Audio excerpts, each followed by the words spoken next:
one thing that we started a few years ago, back during COVID, was actually Ontario made. And there's a label that gets put on things now that are predominantly made in Ontario. You need to have 98% of your product and the assembly itself done in Ontario for it to be labeled as Ontario made.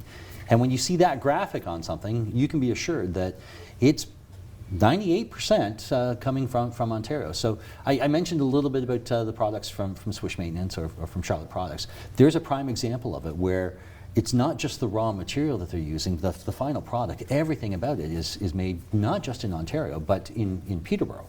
So when you're out shopping, obviously look for Canadian made or Canadian product, but also look for those that are Ontario made. There's a little bit of confusion for some people on that. If it says Ontario made, it's 98% Ontario product, production and raw material. If it says Canadian made, it is 98% or better Canadian. So labor involved with it and the raw material that is going into it.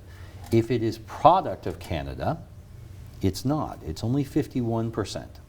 And it's possible, especially during the winter months, I'll give a great example of it. When you go into the grocery store, if you see product of Canada, then that is something that could only be 51% Canadian.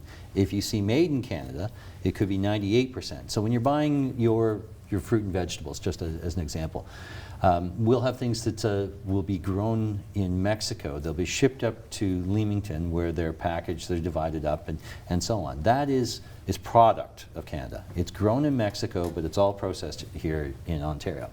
If it was made in Canada, then it would have been grown in Canada and it would have been processed in Canada.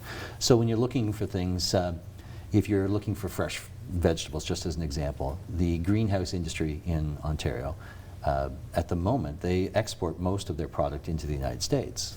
That will probably turn around and it will end up staying here in Ontario. So looking for those small labels when you're out shopping can make a big difference.